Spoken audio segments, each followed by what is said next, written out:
Hallelujah.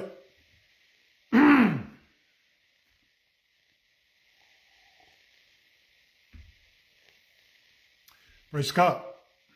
Ia le tua nei tai au, talo whātua pa ia mare mamalu re tātou a inga nei tai au sua whamanu malo Yesu Kiriso. Hallelujah. Pai foi ona mafuta mai nei tai au, a talo whātua ia te oe le sua whamanu malo re tātou li o Yesu Kiriso. Malo le soifu mnuia, alo fo ile soifu maua.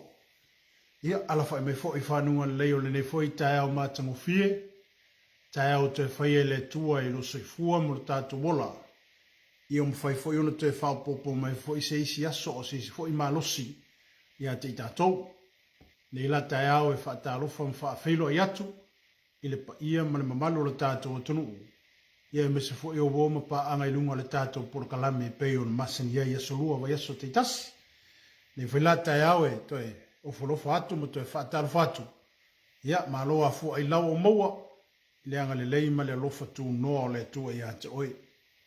Ia, o se whaasoa fu i po o se toe wha manatu, tātou tātala noa fu i mo tātou whaasoa e ala i tātou mta upu i lunga le alofa o le tua. Ia, e me se fu i o le wha maoni o le tua i o tātou tangata te ito tasi. Nei lata e au ia e, pe na o na, mat fu i le nganga le wha malo, mo le nganga le aftai ia mo le lango ino fo le tele o tātou por kalame me se lava sos por kalame lunga le tātou TV Kersiano ia vi ia le tua le nei tai au natu ia pe ona to mua fo ia au ona le tua le nei tai au a fo le tātou malu tai au oni se fo o tātou por kalame sa fanga solo le nei tai au ia vi ia le li le fo o tātou o mai fo le nei fo temi nisi fo o tātou por kalame ia au au na tātou, ia pēle lofa maleanga le leo le tua. Ia le li, i la tae au e whata lofa ma, whawhero e atu, i le pa ia male mamalu le tātou tunu. Hao sina whamalosi lea mai le fionga pa ia le tua. E whapenao na toe tō manatu wai, ma toe whamanatu wai o tātou tangata. Ma toe whawhangu ai tātou i le nei fwoi vai taimi, po le nei fwoi vai tau a tātou iai. Amene. Ina ia, o le au ngā mara wha moi moi o le tātou mata upu i o tātou talo, ma i o tātou matala. Tātou tā pena mo tātou sauni wa tātou te leiloa, lo tātou temi, ma le aso tātou te oti ai. Ia ma le aso ma le wha moi moi ngai peona i tupo ina rau Kersiano le temi le nei. Nei lata e aola utala noa ia te oe se mata upu e wha urutala ina wha pēa. Ia mausali, ma ia wha atu mawina le upu po le awhionga le atua i o tātou loto, po tātou mafau fau. Aleluia. Ia wha mausali ina pe ia wha atu mawina le upu, ia po le awhionga le atua i o tātou mafau fau. Aleluia. O la taita wa ai po lau fo esi la sila le vai temi ma le vai taule ne. O tele a ia mea ese wa ta ofi e tangata i o lato manatu mo o lato mafofau. O le ngalue mai fo ina le ali o le lalolangi le temi le nei ma le sau o le fili i le temi le nei. Mo sau e au mai mafofonga se ma manatu le lei i loto ma manatu o tatou tangata. O na tātou tā ofi e lava lea i le manatu lewa au mai e le ti apo. Ma au mai e le fili o tātou mafofau. Ma ua tupu ai pe ua tātou, pe fuelele o se mea wa e ke winga manu. Po se mea fuelele wa ukango e ka ofi mau le mea lea mai le ti apolo. O nga mau ale ilo mafofau. Ai pe o le aunga ma le wha moe moe o le tātou mta upu le tai aure nei pe o na wha manatu. Amene. Ina ia wha mausali ina le upu le atua ia te i tātou aisea. Ono le upu le atua e manui ai tātou. O le upu le atua e wha malolo ina ai tātou. I tātou te mawhau fauna le upu le atua e peo la tāvita. Amene. Whai mai ua o teo ilo uloto la ua fionga ina ne ua angsala ia te oi. A whai mai fo tāvita. I o mawhau fau ila upu i le au a toa ma le po aisea. o le upu a le atua na te au mai le malo si anga i o tātou tangata. E le aise me o sa waisa kangi a mai le upu e wha mawina i o tātou loto po tātou mawhawhau. Ngā upu pepelo ama upu whaia inga. A o se tala mana ia le la u tama whai e tala atu i atu oel tai aure nei. Te loa e malama i le tala anga o le tangata nei o amene o yopu. O le tangata sa matua i iei le tamau a inga. O le tangata sa wha manuia ina i le atua. Ai o le tamaloa lea fwoi mai na te o sia tau langa i luma o le atua e ala i luna to o lua malana whanau. Amene. O tala no atu whape i atu o le tai aure nei. O no lea o mai e yopu i se whateita inga mo i tātou. E leo mawhai o nāru e se yopu mai le upu a le atua. O lai makua keua i le mawhawhau o yopu.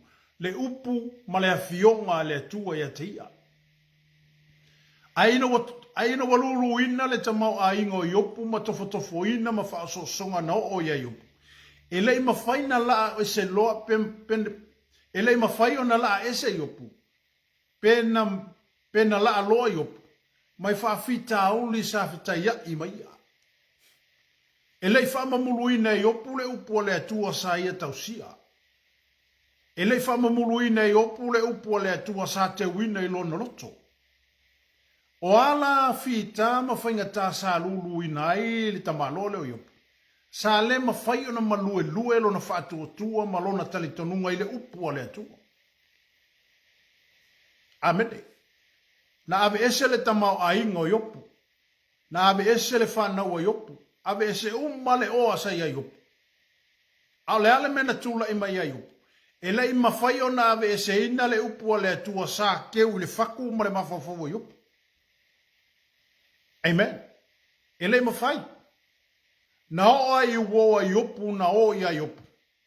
E lei mawhai e la kou o ngā whaa. O ngā whaa li liwinga le loko yopu mai le tali tonunga o yopu lai kou mawai. Amen. Ina ua mai le tamalole. Fai mai ngā ofu le ia kala. Ngofu le lefu. Ai mai mo me ole a kingi. Ai mai me pise me o se a kingi pop. Wa, e valu oi papala o kamala. Ai lei mawhai e nā mea. O na ave e se ina mai le upu sa makua maua i le loko yopu. Le upu ai. Le upu le atua. E mā fau i ai opu le upu le atua. Amene. E teu i le loko yopu le upu le akua. E mā fau i ai opu le upu le akua. O le mausali fo i ngā o le karikongunga yopu. Ma o le makua i maukunga maku mau o yopu i le akua. O ngai lei mawhai o ngā whaamamuluinga i opu le upu le akua. O le siwa inga o te whia whaasoa i atu o le tai aule ne. E winga i le mata upu le ne. O le siwa inga i pito silia o ngā le mangaia i le tala le. O le koolua yopu. O le tangata e laka i a yopu. O le tangata e maafuka ma yopu. O le tangata e momoe ma yopu. O le are whaakali yopu i se kala e mailonga koolua e whaiki ai longa kinga. Ai sau le kala. E le makuale whekau ia ma le whaalonga yopu. Amene.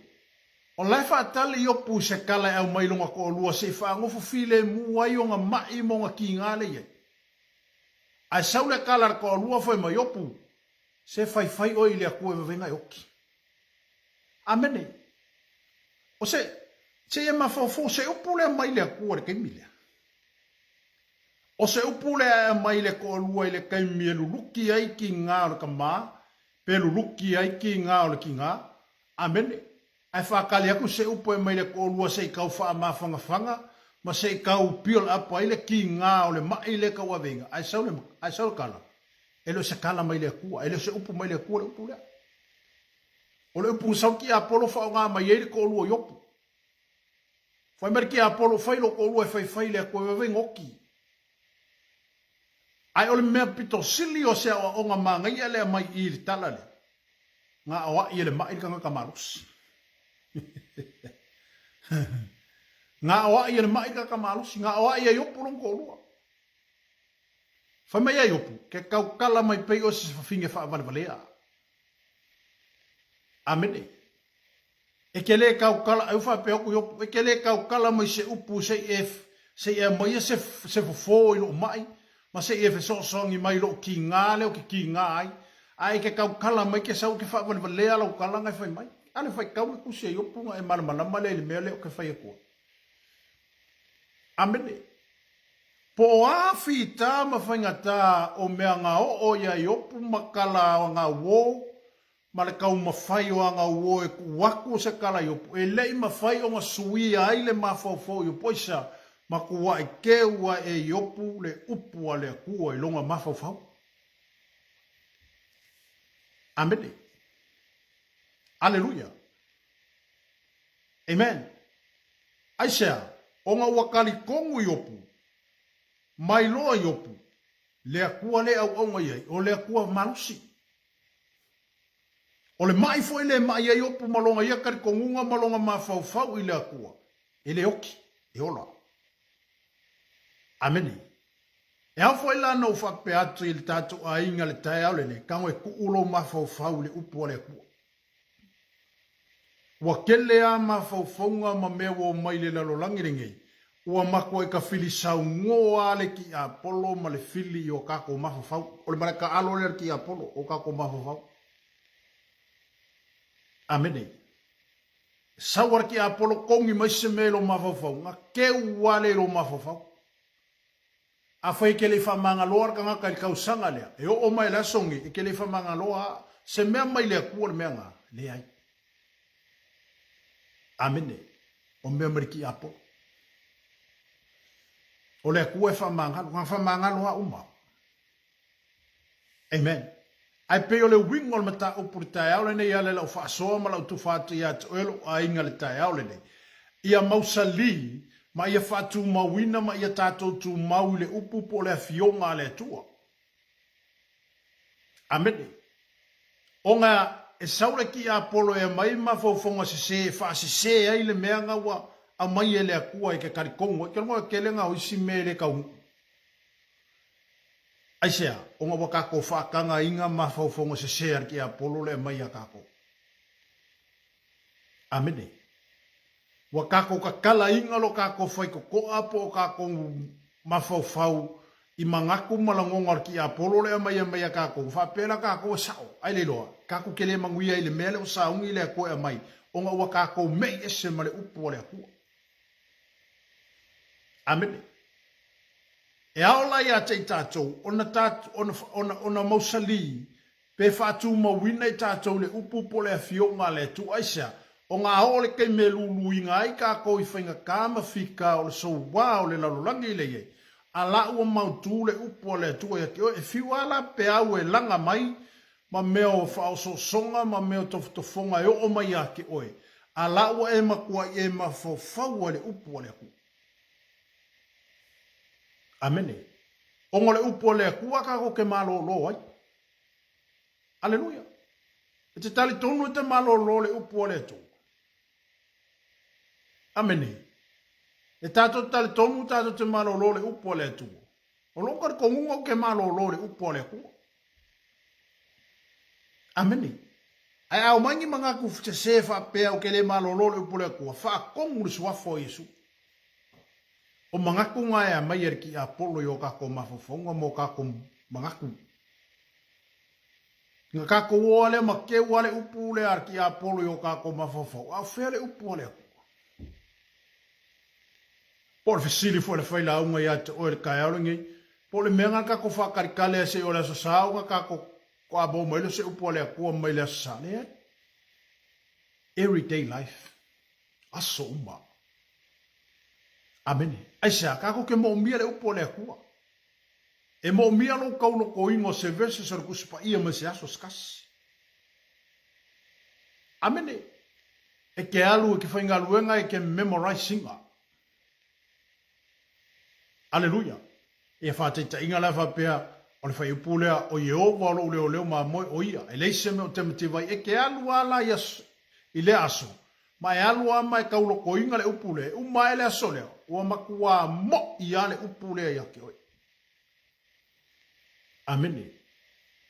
E makua i mau ale upu lea i lo mawhauwhau, ma lo mawhauwhau oisea. o ngā lea kako ke kaulo koinga lava le whai upu lea iaso le vai iaso o Yehova o lo leo ma moi o ye leise me o temeti vai. E ke anu ala ma kauloko le upu lea e umange le vai iaso. Ma kua mongi ale upu lea ia ki oi. Aia umange le vai iaso uanga ale upu ale ki Apollo le kumua i kako. Ie umange fo le vai iaso ngale poanga me mau i o kako mafaufa. Amen. E mo o mia lo tātou whaatumuina i le upu ale tua. E mo mia le fatu mo wino i tātou i le upu po le afionga le tua. Amen. Aleluia. E le mawhaila o na tātou taulo toina e au noa mo na tātou leo ke kele, kako ke leo ke kele ka uroko le upu le kua. E sale mea o leo ke kele mai ai upu le larolangi, ma mea o mai ele ki a polo le keminingi arangei ai laloa i le upu le kua. Kaunga level, kaunga leo kele le upo le aku. Ameni. Kaunga kako leo ke kele le upo le aku. Onga le upo le aku e wha mausaliina i tātou. O le upo le aku e wha kuma winga i kako. Ma o le upo foia le aku e wha masingo i ngai kako. E le wha masingo i ngai kako ngi upo lalaki. Amene. E le wha masingo inga i ka kongi ma whauwhonga e saule lalolangi ma saule ki Apollo e lau mai a kako. E wha masingo inga i ka kou le upu le kua. Ma mea nga ku mai e le kua e a kako. Pe nga wha maongi unga kako whaia. O le harara kako kali a kako aku i luma o le kua e waka. Amene. Aleluia. Amen. Poi mai, o le tātou tala le upo le akua, poro kako mawhau le upo le akua. Ia leo kele, ia e leo kele, ia e kau loko le upo le akua, ia e leo kele, ia la ngonga e oe le upo le akua. Ma whaanoko longo mai e anga le anga ia wheo ai sot. Aleluia. O le siwa anga foi mai. Amene. Ia tātou a ai. Ia kako a ai le upo le ku aisa e mo mia le tātou a ai le upo le atua. E mo mia. Kako ke mo mia le upo le kua e whanga inga ai o kako wanga. Tātou te mo mia le upo le atua e whaatu mawina i tātou. Tātou te mo mia le upo le atua e whaamalo si awina ai o tātou tangata. Aleluia. Whamai a umala o kako ai i le upo le kua. O nga kako maua lolo le mea le lei inga wa uma o nga kako ai le upo le kua. Aleluia. O mea le lei e au mai le upo le kua. Lau mai mea ai lumo e te mai e te upo ka vika. E lau mai e le kua mea le lei ake oe. E lau mai e le kua mea le lei a te tato. Ina ua tātou tā ofi ina le upua le kua, po ua wha mausali inga, po ua wha kuma winga le upua le kua i o kākou kangaka. Aleluia. O le upua le tua e wha marolo inai oi. O le upua le tua e tauami o tono inai oi. O le upua le tua e wha mawhana inai, ma wha malusi ai tātou. Aleluia. Amene. Vi ia le tua. E au ala ia te tātou o na tātou wola mo tātou iei le lalolangi le nei. A ia wha mausali ina pe ia wha tu mawina le upua le tua i o tātou tangata. O hon soi fuanga i le solo le lei. E te me lulu inai. Ma fau le upua le kua. Kako ma fau le upua le kua. Ko isi kako mea kako ke ma fau i le lalolangi le nei. Wa meo vevesi ai le larolangi ma meo kukupu. E le aisa o ngā. Ma fau kako le upua le kua. Ongo le upua le kua e kako ke maui ai. Amene. Wama ina we ma fau le upua le tua. E whaamanu i nai long tangata. A kako ma fau le upua le tua. E manu i ai tātou. Wama o le upua le tua, e tu e se inai le o tauta. O le upula le akuanga ke whailoa mai ai, le a miokongu, ma le angsala. O le upo le atua na te whailo mai ai, le mea lo a ngai ai, ma le mea lo savali a ngai ai, ma le mea lo au na ngai ai. O le upo le atua na te whailo mai mea umai a te tātou. O le upo le atua na te au maia, le whamasinonga i o tātou tangata. O le upo le atua. O ia lea na te whailo mai ai a te tātou, le angasala, ma le ami o tonu. Na te tu esei nai o ta ota mai o tātou wolanga. Na te whaama maina mai ai tātou mai mea leanga uma. O le upo le tua, awa a o le upo le koe lo loko. Paua kako ka lia le upo le tua. O na tātou la ngona ina leo se isinga lue fouma, se isinga lue mai o le tua. E ala ilo tātou ta lia ina ma le whaama ulalo na upu ua lulu ina. Amen. Ile Ioane suma le 5 fai upa tō. Lofa pia mai ai Yesu yonso. Fai mai Yesu, wa umana o whaama maina o tō le upu na o tau tala atua i ate o tō. Amede, o le whaama maina i le vai i o le upu. Amede, lela tala no Yesu ma whape atu Yesu, wa uma o na oua. Mai ua umana o whaama maina o tō le upu na o tau tala atua i ate o tō. Uma whaama mai Yesu kako. Le upu na tau tala mai ai Yesu, po le upu na whetalai mai ai Yesu i ate i tātou. Ua uma o na whaama maina i tātou e ara i le upu o le atu. Aleluia. A whapea fwoi o e whaango longo mai tai au nei, a e iai tonu o wharimai, ngase mo ta ngase tua lo ainga. Ia e mafau manu malo. Awe te mafau fo ia ina. Amene. Peo me wharango longo mai leu solo i e wharimai te mine ia e mafau e malolo. Mafau le upo le tua o Yesu o ia lava o le wha malolonga. Mafau e tele, mafau wa e malosi, mafau e manu malo. Amene. O lo iai Yesu na te pai atu, iai Yesu na te pai atu ia te o tau o ero o te tonu o mauta ngase, o te tonu a ingo whea lava le meo iai. Mafau pena. Anga ye fo i ke mea lakwa e fo i lea nganga wha lave lea. E kong yaku le mafau yaki. Oe ma whape aku. Wale i sewa ngā oe.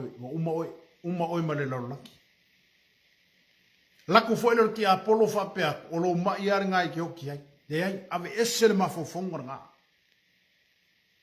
Amene. Kango e whalea o ngā le mafau ngā ki Apollo. Aia kango e mai le mafau. Wa e malosi ma e mai le mafau wa Yesu. O oe o le kangaka malosi, wa e malosi.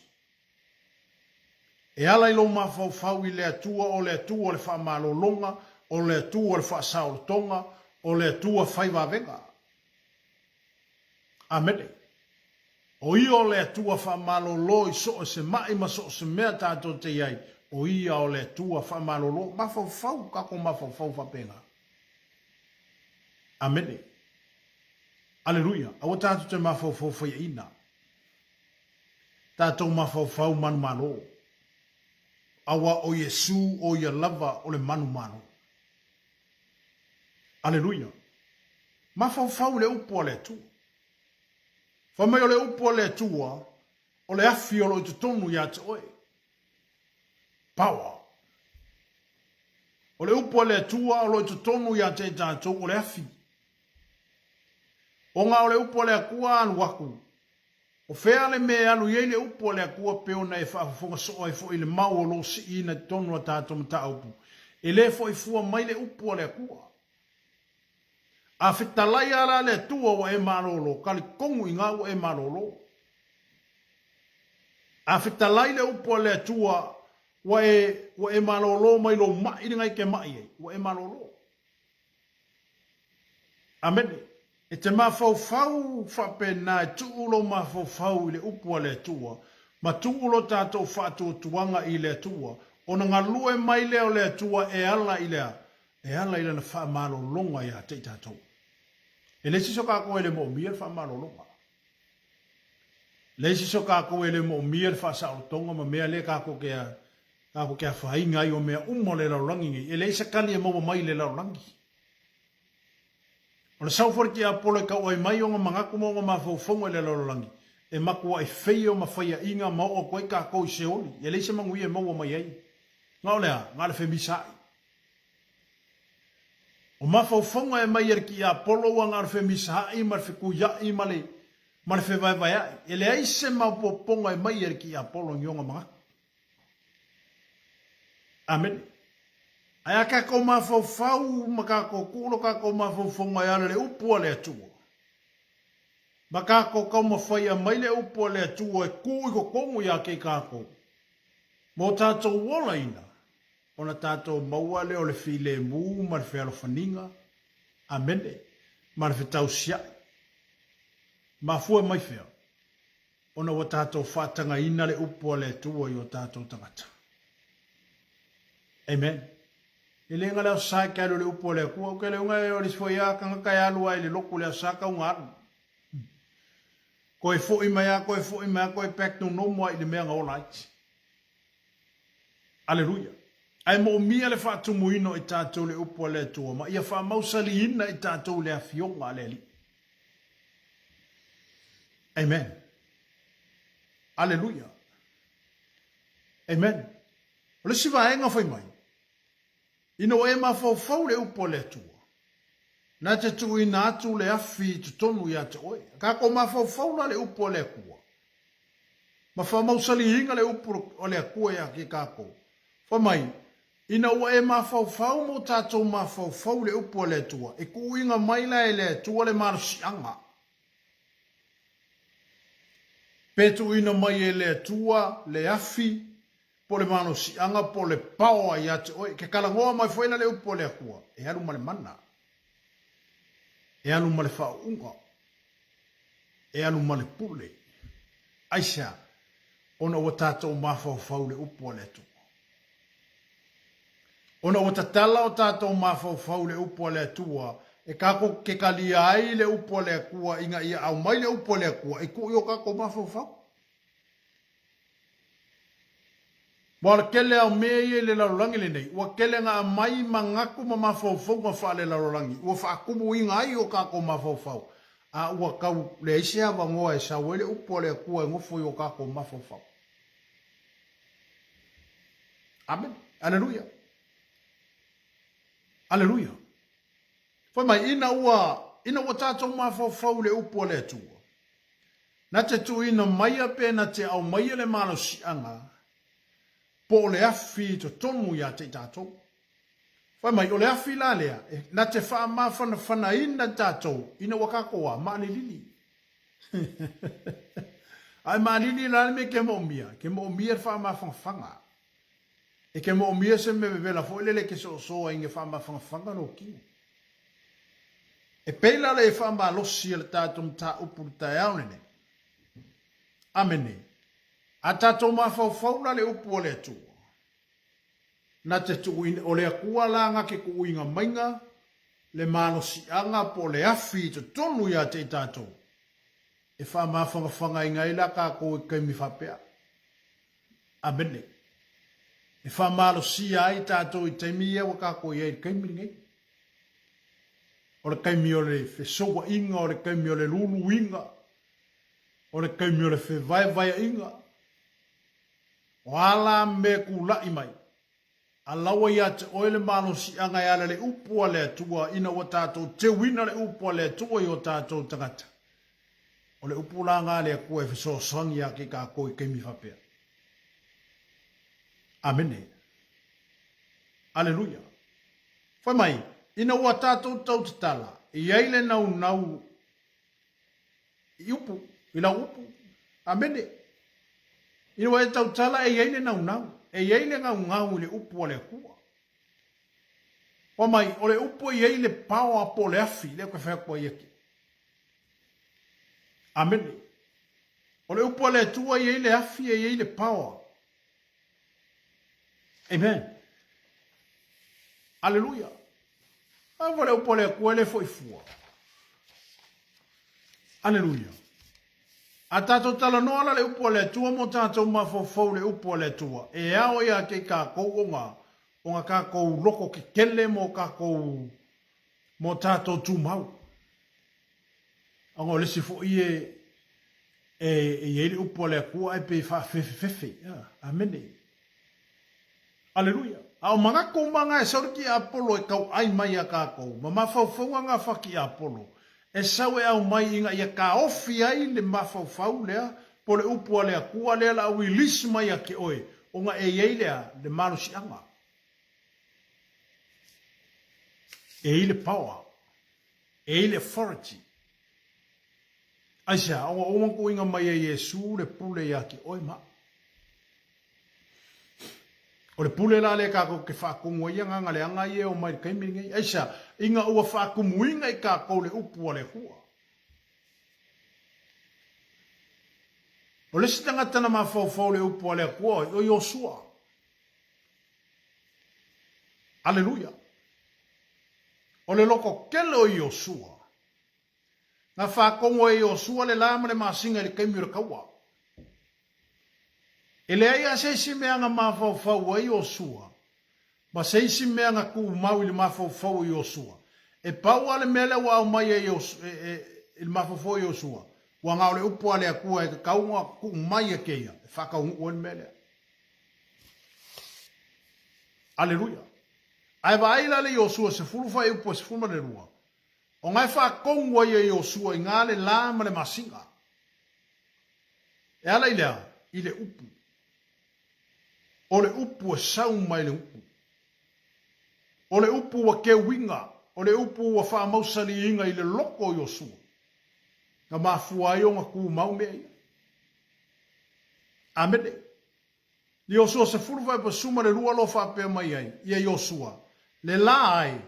Ia tu mau i lunga o kipe ona. Ma oe le masina i lunga o le vanu o ailona. Amene. O le ale mele mo fai e Yosua. O le upu le nga keu i le loko Yosua ngā o inga mai ia mosi. Amene. O inga o le siva inga ma lo singa ngā lainga whaku ma winga le upu a le akua ia Yosua. O le au aunga le mosi. O nga sava ai Yosua. Sa mai kau e Yosua. Sa ki kilo Yosua le kaika inga mosi. O le mea fo ilenga pipi ia le loko Yosua ia mosi. Amene. O ngaya, e loa le leo Yosua, e iai le akua ia mosi. Ai o mawai mosa kula i mai Yosua e whaima au onga e momo e ngā ke kaika inga le ngua Israelu. Ngā whaakuma winga le upo le akua ia Yosua. Ai anu whala ia Yosua mo mualo whapea mai eile tua ia Yosua. Tu lai mai o Yosua. Wa mawai mosa o onga. Ai ku lai mai o e sawea kai le hu. Whai mai leo le akua ia mos o ia Yosua. Awa ke wa ai le ku kam kaupole ku kawanga vale. Kaua alo ai mai ke au mai sa vale mai. O mea umanga nga keu le mafau o Yosua. Nga au mai e Yosua le upo le kua ia ke ia. Na whata ua e Yosua le upo le tuelu noloto. O le mafuanga fo ele nga leo nga loko kele a Yosua. Mai e whakongu inga ai mea e awange i o le me masangi nga ngongoko. Ai kuku mai se wha umakia le fiti. Amene. Ale whakongu e Yosua. Le la ai e tu mau e lungo ki peona. Ma oele masina e lungo le vanu ai nona. Amene.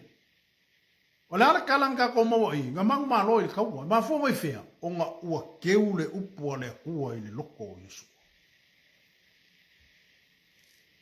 Amene.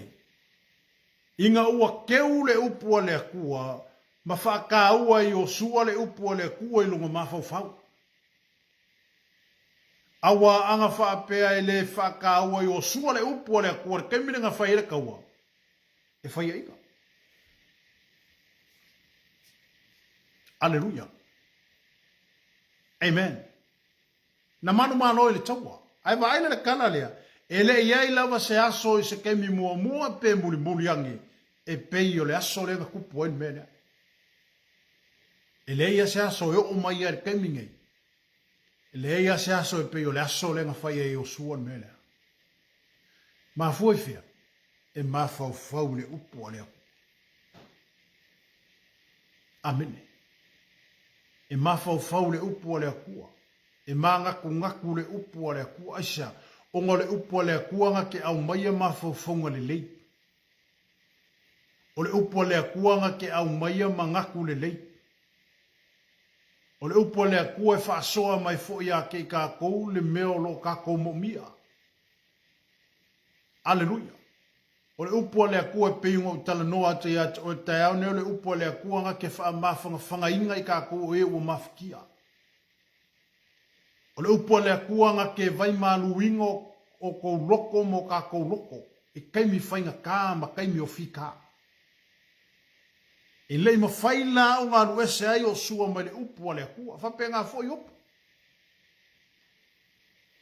O ama i ki ngā mama i papalanga o le kamaloa le. E lei ma whai o ngā malue ai le whakokua i upu. Oisa o ngā wailoa i upu le upu o le akua le upu le ola. E hao whaila au nei e tātou le tātou ainga le neiva i taimi po le neiva i tau e soifua mo kā kuolai. Awange i malue pe whawhai lufe sasi. Ma awange i longa whesiri inga le upu le akua i lo soifua mo kā kuola. Aisa, o le upu le akua e whaola inga i kako. O le upu le atua e whamasino ina i tātou. O le upu le atua e tauami o tonu ina i tātou. Aleluia. Amen. Amen. Nai loa i osua. Nai ai osua i le lotu tele. Na maua mai ai le mawhau i le upu. Amengi. Na lotu tele i osua. E ala i le taua. Na ia mawhau i le upu a le tua. O le tautala i le upu. Ma le whaatino ina o le upu. Aleluia. E peila o le ngai o ina po le taua le na whaatino ina. O le mafua angana na laio na manu malo i tu taua Israel. O isa ua mafau i o sua malonga loko kele. Loko kele mafau le upo le tua. Alangano. Amen. Aleluia. Amen. Foi mai. O le upo le ola, i te tonu o ia na sau mai fafo i ona mutu. Ma fai atu i ona whawhita au. Amene. O le upo le ko kongo i o sua. Nga mawhainga nga kaukala mai ei o sua. E ala i o nga whawhika uli ia o mai. Ma fuisa nga mawhau le upo le ako. Aleluia. E whapena foila i tātou. E iele upo le akua ngai ake oi. A shonga lame. O ngai ke musu e whaakingo le upo le akua. Ongo lea, o le mawhaufongo si sele o sau. E ke kauwhai aku e kolosia e le mawhaufonga pia. E le e kupu le mea. E le hepe. E le o se mawhaufonga mai le akua le mawhaufonga. O le mawhaufonga ki Apollo. E wangai wa ai mai lora ki Apollo la action le mele pe o le la whaakingo. Le mawhaufonga le wa mai e le atua i atu. O e ke whai aise mea. E oso mai a e attack. Ai a whapela ka ko ke whakanga inga la le mawhaufonga le ki Apollo e mai inga i attack ai le mele. O nga le hepe role le mea le nga mai e le kua i a kako. Aisea, wa kako whakanga inga la le mawhaufonga se se. Ai ku le mawhaufonga mai le kua i langa upu kako ke mawhaufonga. Amen. Amen. Aleluia. O sa kala ngoi o sua i o ngā whawhika au le ala le upo le akua. Ngā mawhau le upo le akua. Amen. Na mawhau iai le ao a toa marpo. Winga e moe mawhau le upo le akua. E ala e mawhau le upo le akua. E ai e mawhau le upo le akua. O whea le me ara anga iai. E mawhau le upo le akua. E whapena fo ila le tātou savalinga ma le tātou Tamo enga le fai kemininge.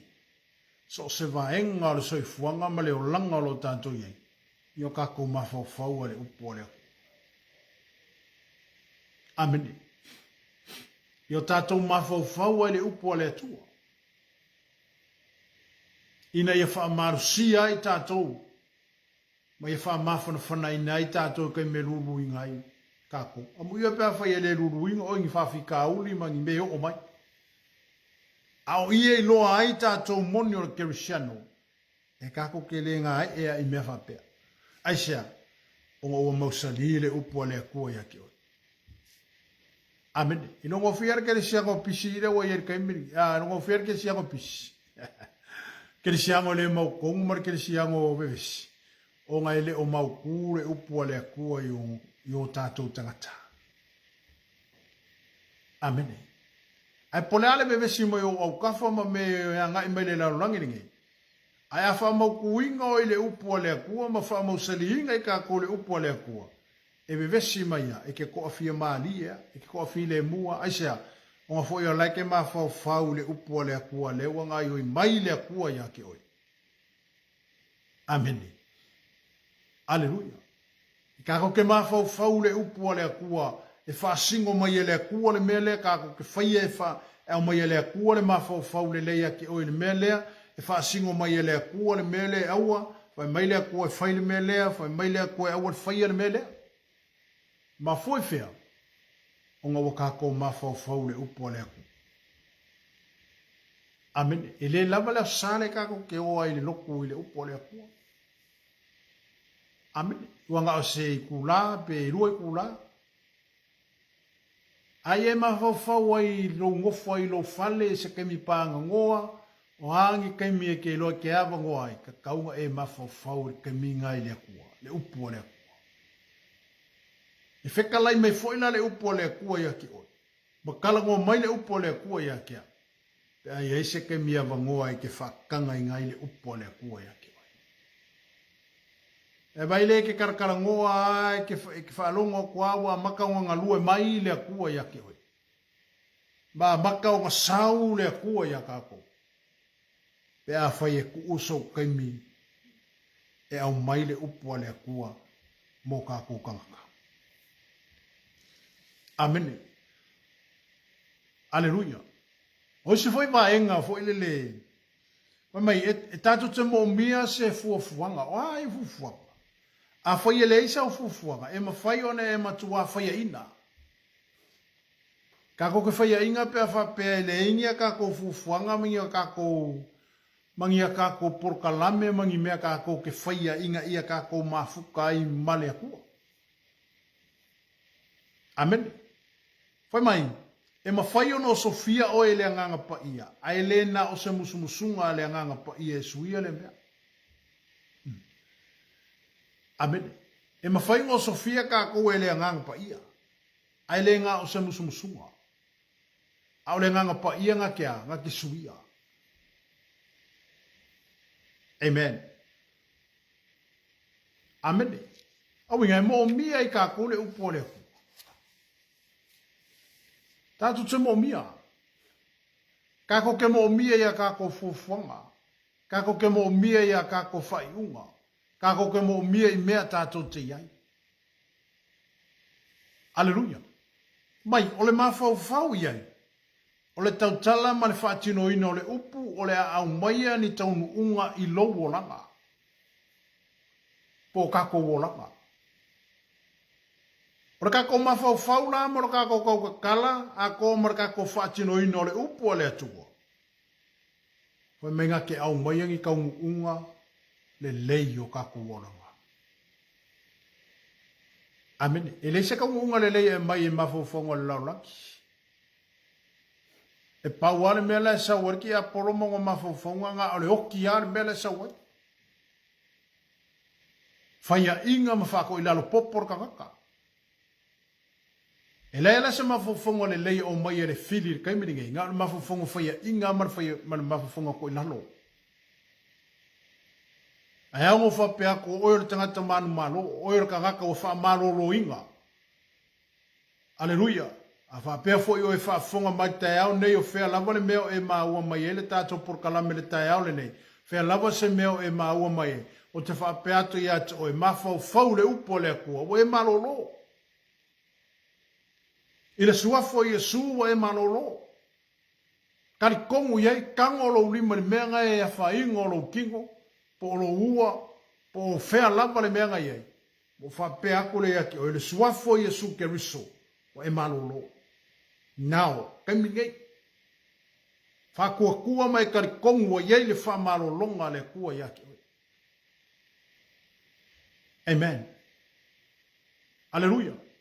O le mafuanga na e lai ona whaatumu ina e tātou pe wha mausali ina e tātou le upua le tua. O le mafau fau iai. Io kako mafau fau le upua le kua. Io kako kau kakala i le upua le kua. Ma tātou whaatino ina le upo le atua. Whai mai ngake au maiangia. Ngake au maiangi kaungu unga i leo kako uolanga. I kaungu unga maangaia. Na te au maiani taunu unga le leima ni taunu unga mātango fia i o tātou uolanga. Mai ele ma whai au na toi fo i mai le upu e au noa ma le whaataunu uina o mea uma na tu uina atu wai. Alleluia. E pe alanga ka ko whaalongo ale maule whaisoa. E le mawhailanga foi fua mai le upua le akua se ilonga e whakau uinga le mea o wheka la iei le akua. Alleluia. E a whaila no whapeatu i ata oe le tai au le ne. A whapeo e whafonga mai tai au ne o ngai ke mai. I le suafo i e sua pe o ka ko iei le kai au le ngai. O iei le whamaro longa i ata oe e ale le upua le atua. Amene. Ma fau ma tala noa ma tautala ma fatino.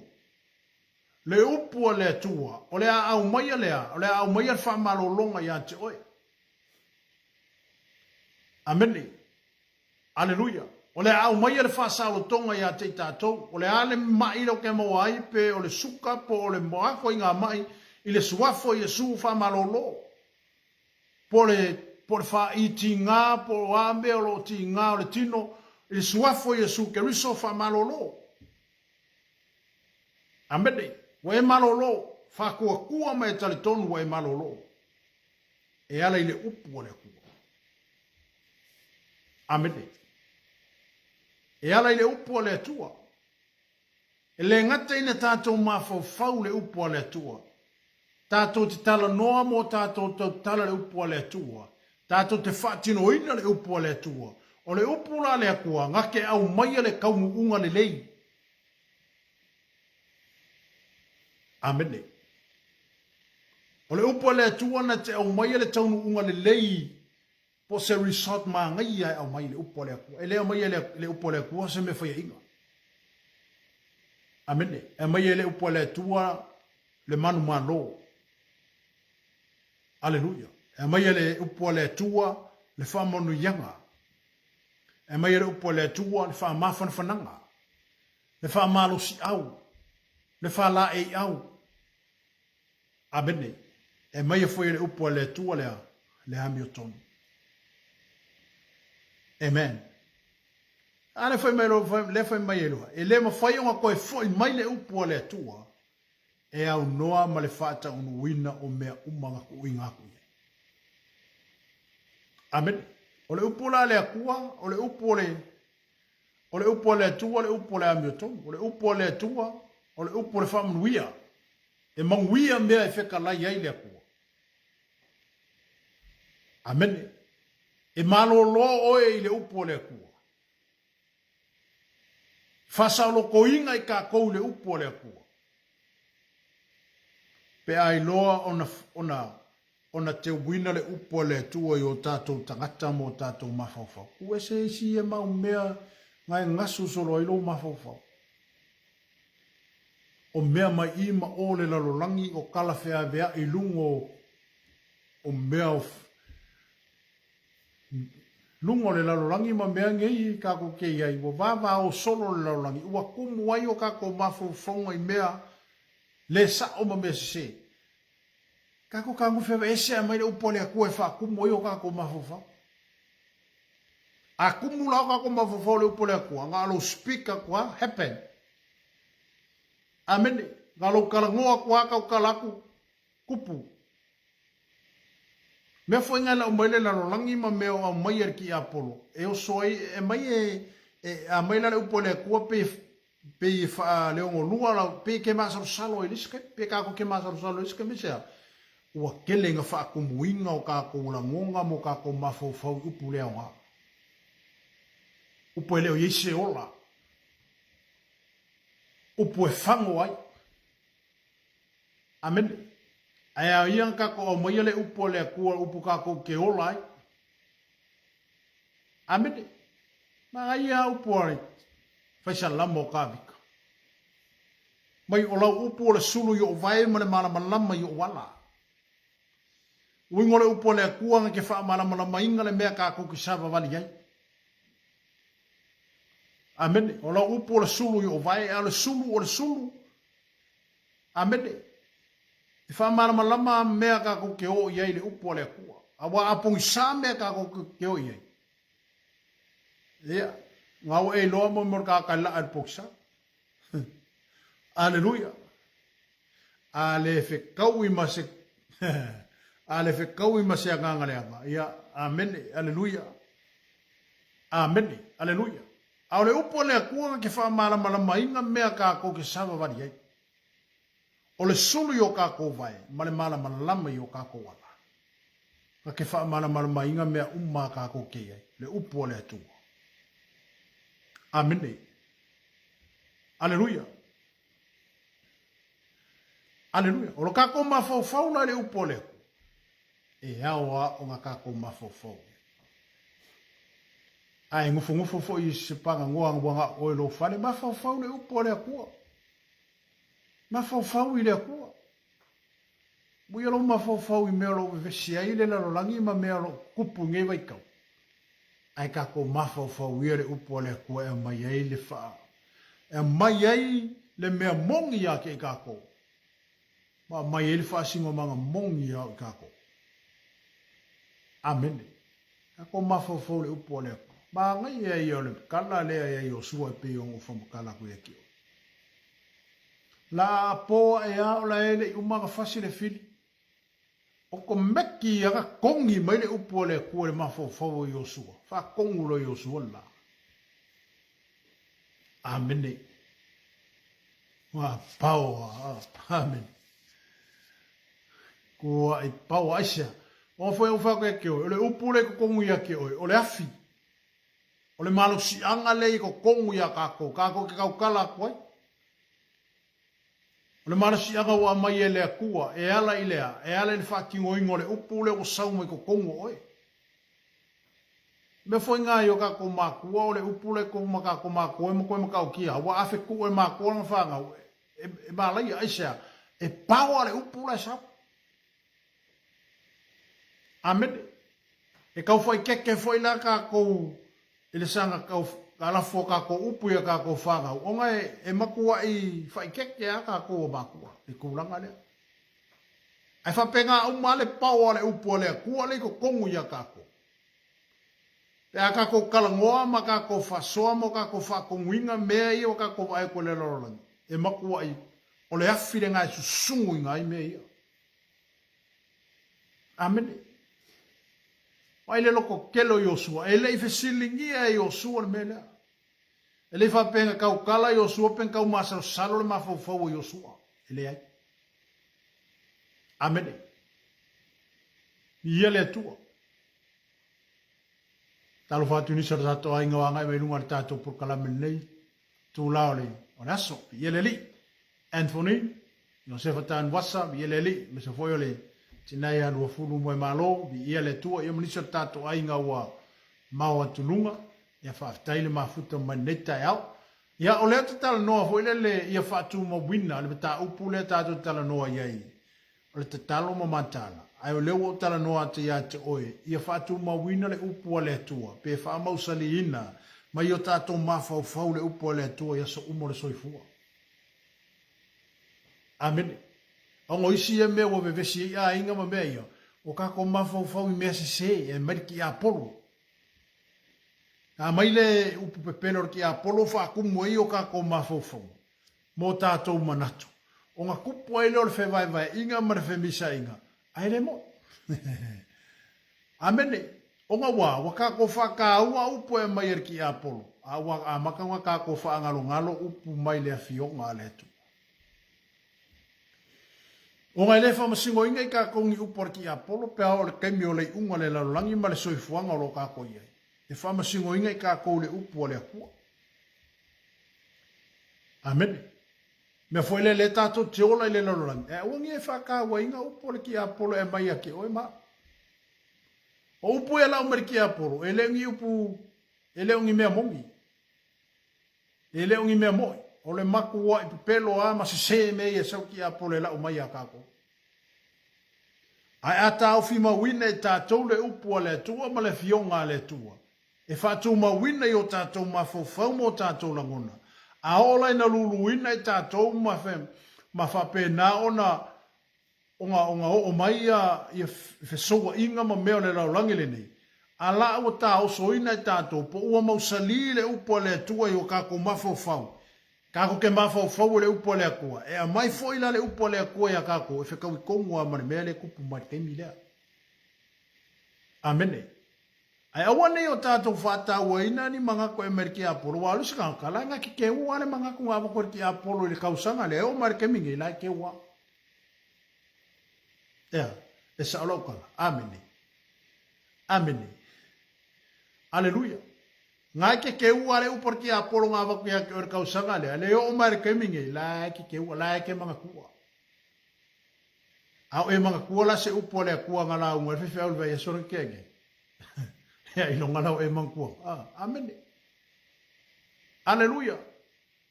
Mea le pe iona wha malosi e tu ele tātou polo ka lame I ate oe le nei taimi po le nei fo I tu lau le asu. Aleluia. Ia wha mausali inga le upo le akua I o kako loko. Awangi o kako wha mausali inga ngi upo le lalolangi ma mea le kia polo ma sa kangi olo au mai a kako. O ngai whaasi se inga I oe. Ma wha ko I lalo inga I au. Ma wha maasiasi ai oe. O le upo la lea mai a kia polo po mea lea mai a le lalolangi ke mingei. E le alu alua I luma lo soifua maro kako ola. E me I e kako kua. Hallelujah. Amen. Aleluia. Anga foi or ki Apolo ele ia seme o saua. O le mission or ki Apolo. Ngale saua e fasioki, faamukia. Pawanga, kill and destroy. Le ia se mission o saua ki Apolo ngale pawanga le mele sa mission or ki Apolo ke mingi ngale fia maua sea vangor ki Apolo ki oi paka. Amen. Ana fia maua sea vangor ki Apolo ya kako uma oe uma ele ma sea vangor ko ki Apolo ya kako amen ai ma fau le upo le ko mo kako mai le upo le ko ke u kako ma fau o ala me vesi mai o kafa ma me e fa pe nga fa pisi ai solo mai ki oe ala ai ko ale le ya lo loko e ke le nga o ya aisha anga foi le ke whaalongo I ngā le mawhanga o oe. Ai mawhoi lea, unga ua e whaakanga inga le upua le kua ia ki oe. O ala me kukupu mai pe ke wa ai ako lewe vesi mai I mawhea ma o.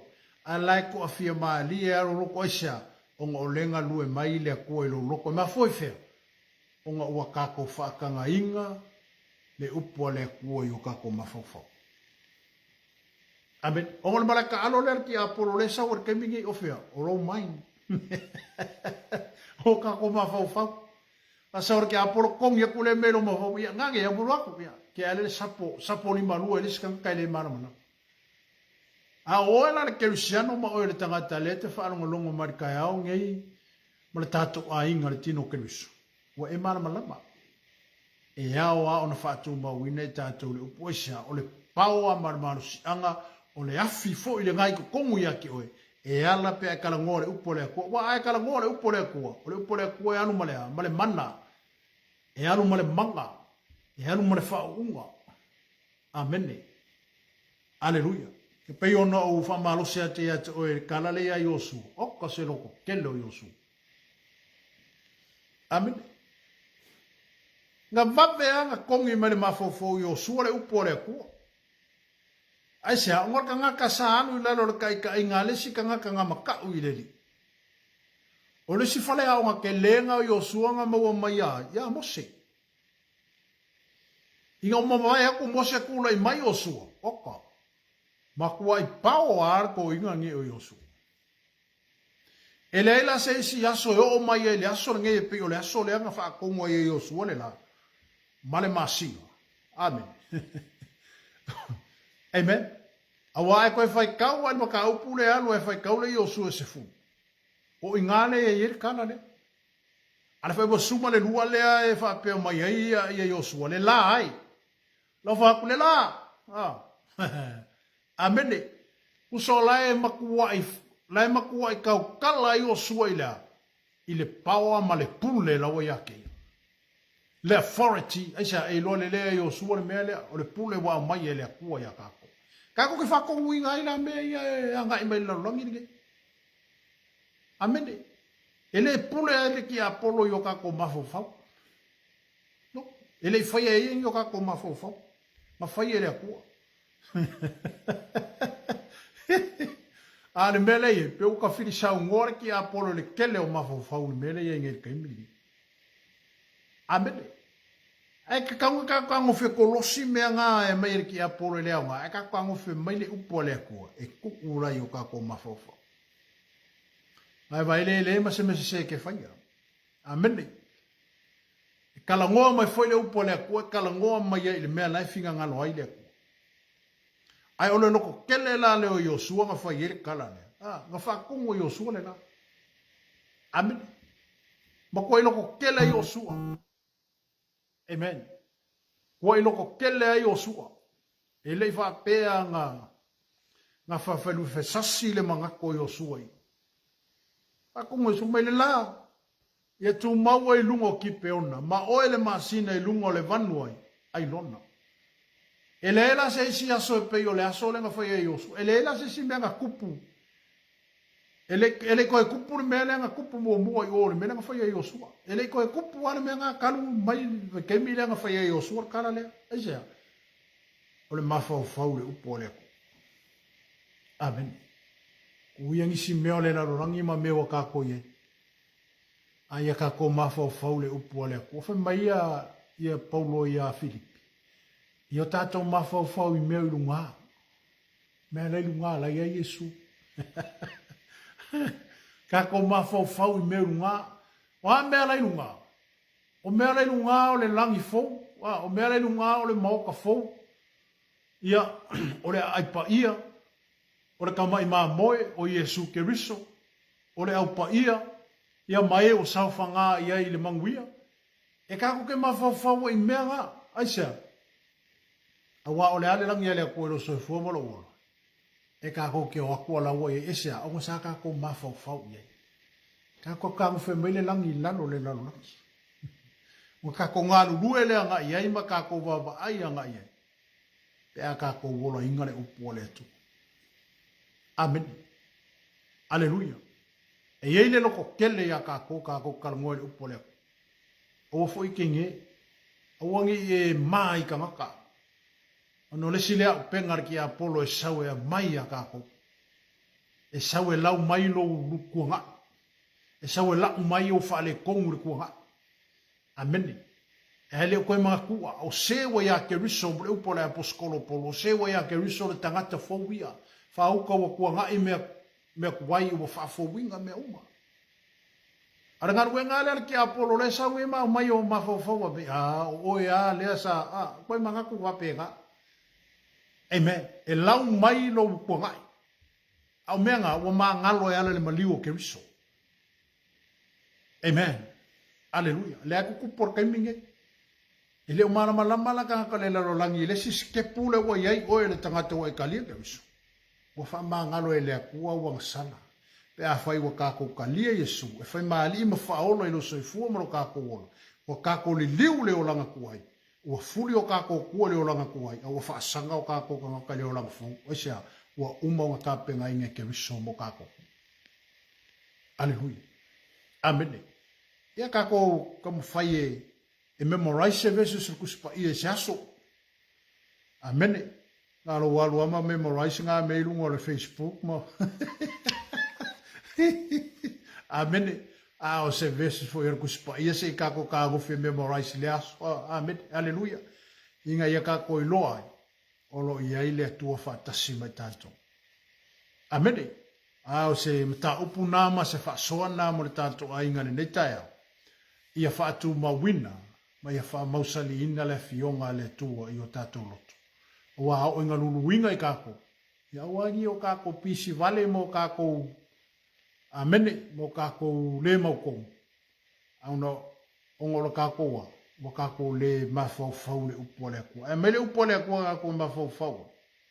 Inga ia tupu ima ma ola ai lo tātou whatotua. E le ngata ilea. Ia whamaro sia ai kako.